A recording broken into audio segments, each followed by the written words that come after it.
በስመ አብ ወወልድ ወመንፈስ ቅዱስ አሐዱ አምላክ አሜን። የዮሐንስ ራእይ ምዕራፍ 10። ሌላም ብርቱ መልአክ ደመና ተጎናጽፎ ከሰማይ ሲወርድ አየሁ። በራሱም ላይ ቀስተ ደመና ነበረ። ፊቱም እንደ ፀሐይ፣ እግሮቹም እንደ እሳት አምዶች ነበሩ። የተከፈተችንም ታናሽ መጽሐፍ በእጁ ያዘ። ቀኝ እግሩንም በባህር ላይ ግራውንም በምድር ላይ አኖረ። እንደሚያገሳም አንበሳ በታላቅ ድምፅ ጮኸ። በጮኸም ጊዜ 7ቱ ነጎድጓድ በየድምፃቸው ተናገሩ። 7ቱ ነጎድጓድ በተናገሩ ጊዜ ልጽፍ አስብሁ።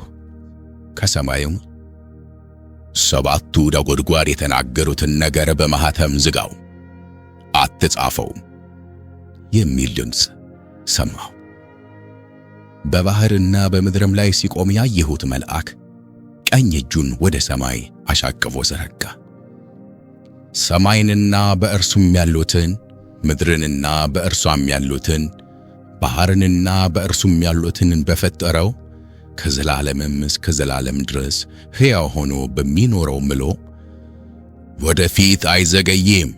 ዳሩ ግን 7ተኛው መልአክ ሊነፋ ባለው ጊዜ ድምፁም በሚሰማበት ዘመን ለባሪያዎቹ ለነቢያት የምሥራች እንደሰበከላቸው የእግዚአብሔር ምስጢር ይፈጸማል አለ። ከሰማይም የሰማሁት ድምፅ እንደገና ሲናገረኝና ሂድና በባሕርና በምድር ላይ ከሚቆመው መልአክ በእጁ ያለችውን የተከፈተችውን መጽሐፍ ውሰድ ሲል ሰማሁ።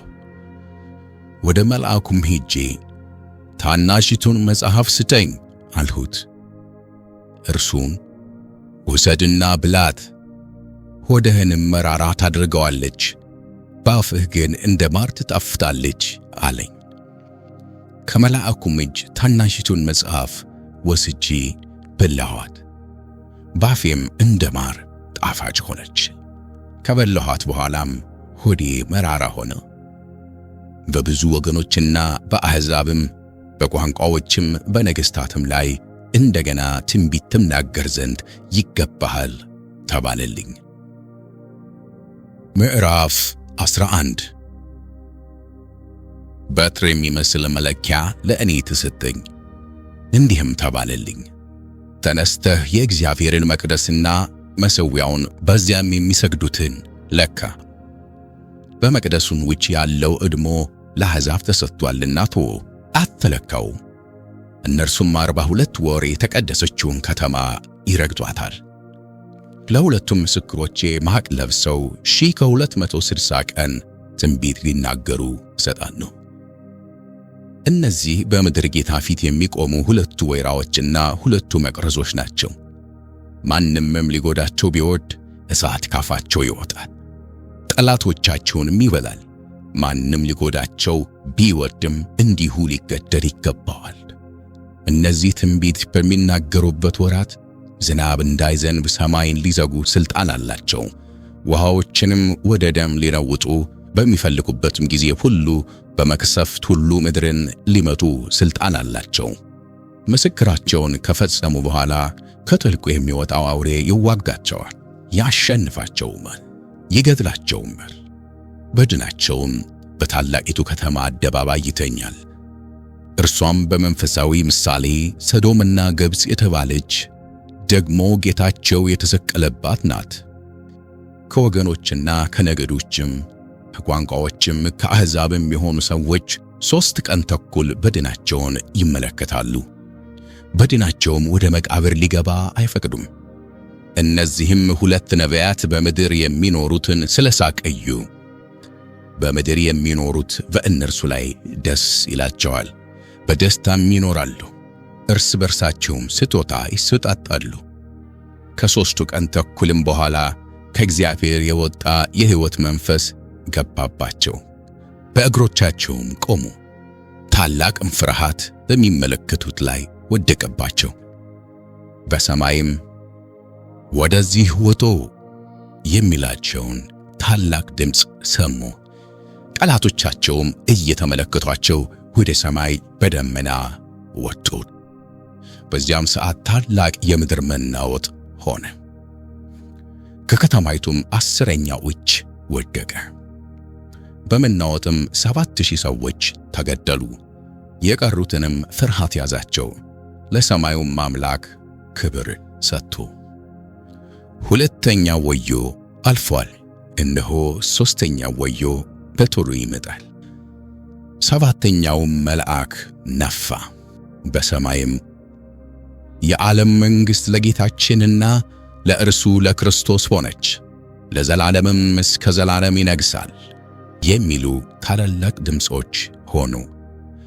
በእግዚአብሔርም ፊት በዙፋኖቻቸው የተቀመጡ 24ቱ ሊቃናት በግንባራቸው ተደፍተው ለእግዚአብሔር እየሰገዱ እንዲህ አሉ። ያለህና የነበርህ ሁሉን የምትገዛ ጌታ እግዚአብሔር ሆይ፣ ትልቁን ኃይልህን ስለያዝህ ስለነገሥህም እናመሰግንሃለን። አሕዛብም ተቈጡ፣ ቁጣህም መጣ። በሙታንም ትፈርድ ዘንድ ዘመን መጣ። ለባሪያዎችህም ለነቢያትና ለቅዱሳን ስምህንም ለሚፈሩት ለታናናሾችና ለታላላቆችም ዋጋቸውን ትሰጥ ዘንድ ምድርንም የሚያጠፉትን ታጠፋ ዘንድ ዘመን መጣ። በሰማይም ያለው የእግዚአብሔር መቅደስ ተከፈተ። የኪዳኑም ታቦት በመቅደሱ ታየ። መብረቅና ድምፅም ነጎድጓድም የምድርም መናወጥ ታላቅም በረዶ ሆነ። ምዕራፍ 12 ታላቅ ምልክትም በሰማይ ታየ። ፀሐይን ተጎናጽፋ ጨረቃ ከእግሮቿ በታች ያላት በራሷም ላይ የ12 ከዋክብት አክሊል የሆነላት አንዲት ሴት ነበረች። እርሷም ጸንሳ ነበር፣ ምጥም ተይዛ ልትወልድም ተጨንቃ ጮኸች። ሌላም ምልክት በሰማይ ታየ። እነሆም ታላቅ ቀይ ዘንዶ 7 ራሶችና 10 ቀንዶችም ነበሩት። በራሶቹም ላይ 7 ዘውዶች ነበሩ። ጅራቱም የሰማይን ከዋክብት ሲሶ እየሳበ ወደ ምድር ጣላቸው። ዘንዶም ሴቲቱ በወለደች ጊዜ ሕፃኗን እንዲበላ ልትወልድ ባላት ሴት ፊት ቆመ። አሕዛብንም ሁሉ በብረት በትር ይገዛቸው ዘንድ ያለውን ወንድ ልጅ ወለደች። ልጇም ወደ እግዚአብሔርና ወደ ዙፋኑ ተነጠቀ። ሴቲቱም 1260 ቀን በዚያ እንዲመግቧት በእግዚአብሔር ተዘጋጅቶላት ወደ ነበረው ስፍራ ወደ በረሃ ሸሸች። በሰማይም ሰልፍ ሆነ። ሚካኤልና መላእክቱ ዘንዶውን ተዋጉ። ዘንዶም ከመላእክቱ ጋር ተዋጋ፣ አልቻላቸውም። ከዚያም ወዲያ በሰማይ ስፍራ አልተገኘላቸውም። ዓለሙንም ሁሉ የሚያስተው ዲያብሎስና ሰይጣን የሚባለው ታላቁ ዘንዶ እርሱም የቀደመው እባብ ተጣለ፣ ወደ ምድር ተጣለ። መላእክቱም ከእርሱ ጋር ተጣሉ። ታላቅም ድምፅ በሰማይ ሰማሁ እንዲህ ሲል፣ አሁን የአምላካችን ማዳንና ኃይል መንግሥትም የክርስቶስም ሥልጣን ሆነ። ቀንና ሌሊትም በአምላካችን ፊት የሚከሳቸው የወንድሞቻችን ከሳሽ ተጥሏልና፣ እነርሱም ከበጉ ደም የተነሣ ከምስክራቸውም ቃል የተነሣ ድል ነሱት፣ ነፍሳቸውንም እስከ ሞት ድረስ አልወደዱ። ስለዚህ ሰማይና በውስጡ የምታድሩ ሆይ ደስ ይበላችሁ፣ ለምድርና ለባሕር ወዮላቸው። ዲያብሎስ ጥቂት ዘመን እንዳለው አውቆ በታላቅ ቁጣ ወደ እናንተ ወርዶአልና። ዘንዶውም ወደ ምድር እንደ ተጣለ ባየ ጊዜ ወንድ ልጅ የወለደችውን ሴት አሳደዳት። ከእባቡም ፊት ርቃ 1 ዘመን ዘመናትም የዘመንም እኩሌታ ወደምትመገብበት ወደ ስፍራዋ ወደ በረሃ እንድትበር ለሴቲቱ 2 የታላቁ ንስር ክንፎች ተሰጣት።